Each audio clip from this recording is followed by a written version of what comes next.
episode of No Party Preference. My name's Josh. Here today with good buddy Adam. Yes, hello.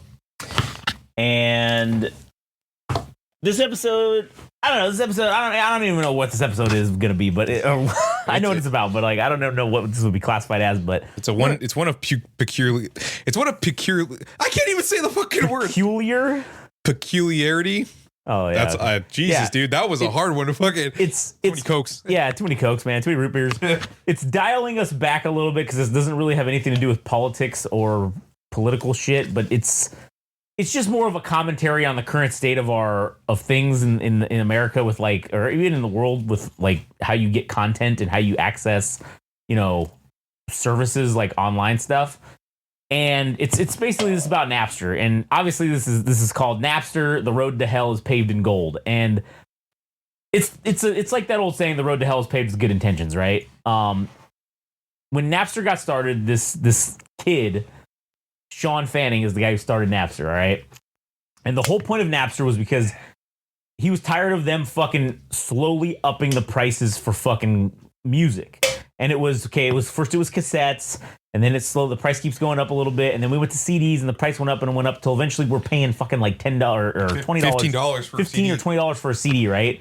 So like he said, oh man, there got to be a way where we can like get around that, and he figured it out. It was to make a site that didn't actually host anything at all, and it was peer-to-peer connection. It was, this dude has a song and he is sharing it with this person for free. All right. That was the whole point of Napster. And so that basically essentially created MP3s, that essentially created that format so people could share the digital ripped versions of their songs on their CDs and whatnot. Okay. That started the whole thing.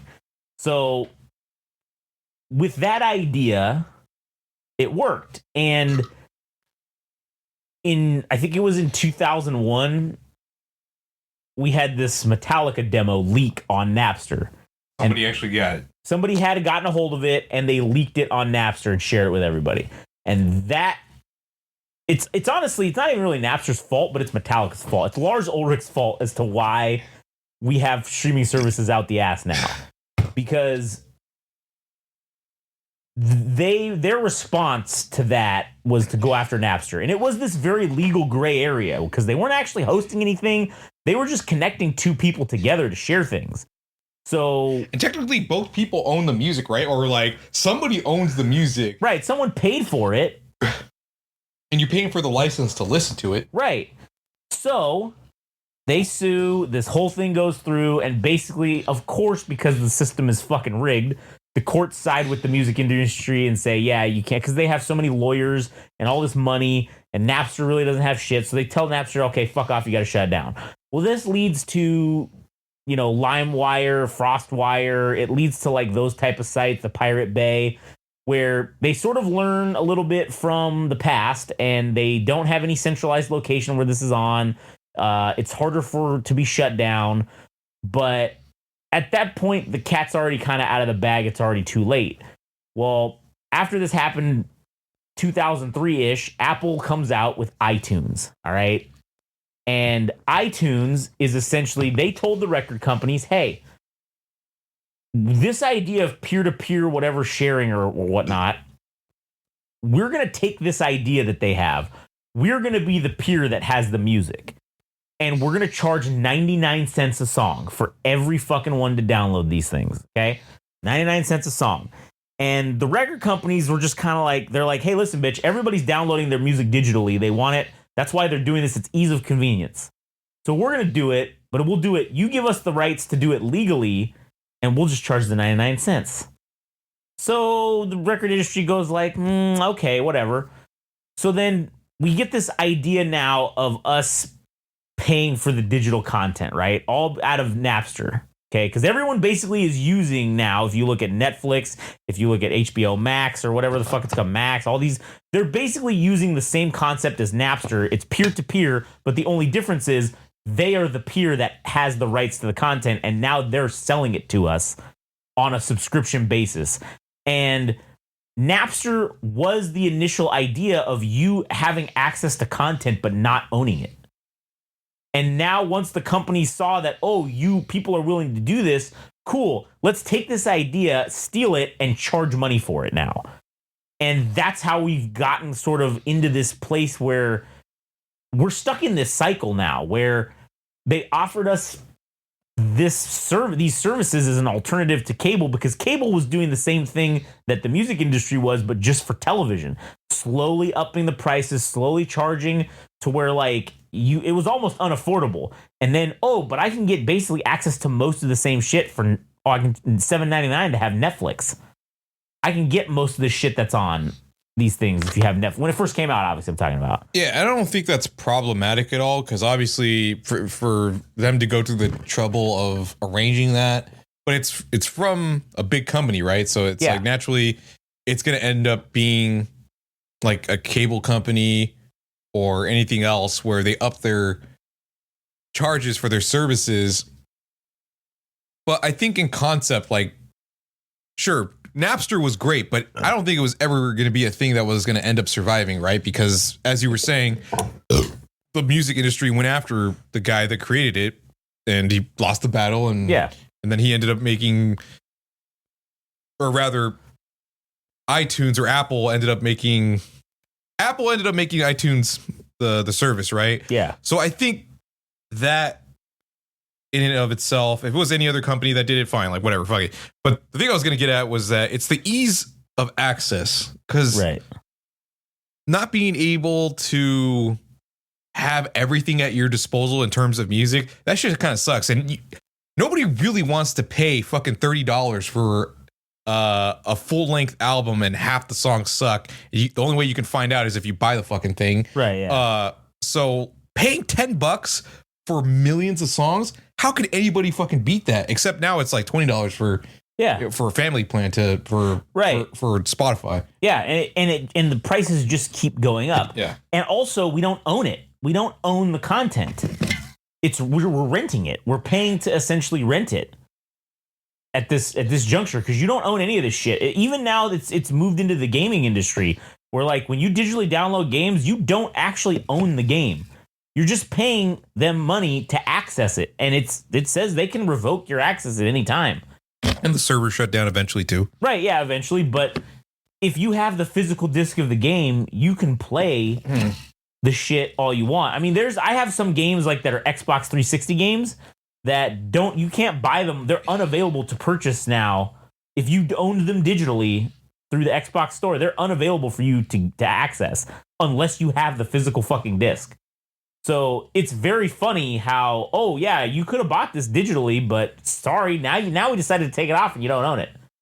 So it was to me that Napster started this whole fucking thing, this whole idea. And once these companies, and it was all out of like, hey, I want to fucking help people out that can't afford to listen to like music, and now they can listen to music by utilizing Napster, and they don't have to pay out the ass, because it's basically like sharing with your friend from 1,000 miles away or whatever on the other side of the world. You're sharing with somebody who bought the CD, and now you're just sharing it with them. It's like trading tapes. Yeah, trading tapes. I mean, that's how it was, or how it is. So, and that's the digital version of it. And now that has, in my opinion, led to 20 years later now companies just being like, cool, now we're about to be paying $30 a month for fucking Netflix. We're about to be paying more money on all these goddamn streaming services than we were paying for cable at its height, at its peak. All right, now that you mentioned that, since necessity is the mother of invention, right? Mm-hmm.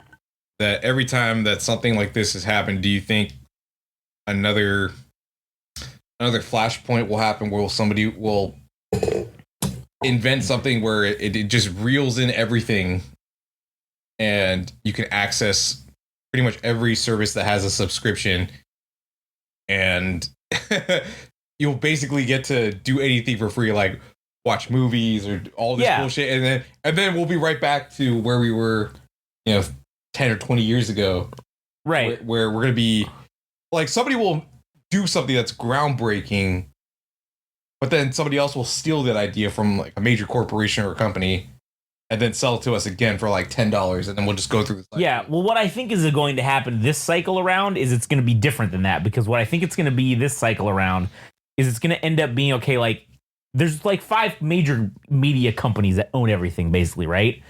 And so what I think is going to end up happening is, like, I think Warner Brothers Discovery, they're the ones that own Max. They're the ones that are going to end up, they're going to buy, one of those fuckers is going to buy up all the other ones. Or Netflix is going to buy up all the other networks or something like that, right? They're going to buy up Peacock, or somebody will buy up Paramount. And then what they're going to do is they're going to say, hey, guys, all right, I know right now you were paying like $85 a month for, let's say it's Peacock, Paramount, and Max. Let's just say that's what it is, right? Yeah. Well, now that we all have merged and we're all one big company, now we're going to sell you all the content from all these things in one convenient app, but it's only $50 a month. And people are going to go, oh, fuck, man, that's awesome. It's $30 cheaper. Hell, they might even give you half price. It's $40 a month. And then slowly every year they're going to go, oh, we're making all this new stuff. Now we got to up it by $10, until eventually you get to a higher point than you were paying for that shit individually. Mm-hmm. And that's what will end up happening. They'll end up being probably 2 services by the end of it. And it'll be whatever Netflix is, and then probably whatever all the other shit that Warner Brothers Discovery owns, all on 2 different apps. And you'll have access to 2 different things. And then I'm sure what they'll do is they'll cross-reference each other every so often, where like Netflix will take down some shit and say, okay, cool, we'll license it to the other guy for like nothing, and they'll license us. So we'll just trade licensings on exclusives. So then people that still want to watch that will have to buy each other's subscriptions, essentially. That's what'll end up happening. And then eventually it'll get to be where, fuck, right now we're paying some, if you have access to every fucking subscription, I think you're clocking in at like close to $150 a month. All right.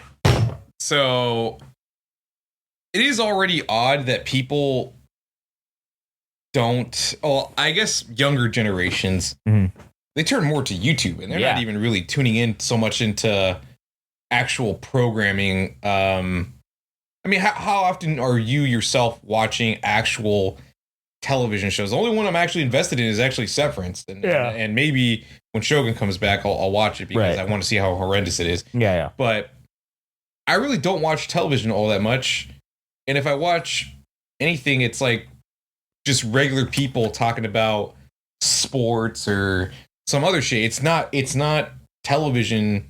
It's not studios or what programs they create, like Apple Plus making Severance, or Hulu making Shogun. Yeah. I'm just watching regular people, and I think a lot of people have turned to more democratic platforms like TikTok or YouTube that, I mean, nobody really cares about actual television anymore. So it's like, when that day actually comes where they unite all the apps, if it actually does happen, I mean, I don't know how much of a loss it'll be, because everything that people care about is on YouTube or TikTok now. Yeah, it'll probably be one of those social media apps. Somebody will make a new version of the social media apps that'll be for like media. And it'll be some bullshit where you like scroll through and it shows you clips or something like that of the videos. And then you can watch the full episodes or some shit. I mean, it'll be some shit like that. That'll be weird. And then like I said, they'll sell you that for $10 a month. And then all of a sudden in 5 years, it'll be $150 and everybody will be pissed. And but no one will do anything about it. Cause that's the other thing, is everybody bitches about their subscription prices, but then nobody's canceling them. That's the other thing that sucks, is if nobody's canceling them, then nothing's going to change. And then we're all just stuck paying these prices and just begrudgingly having to accept them. Yeah. Because there's nothing we can do about it. And, it's just like, fuck.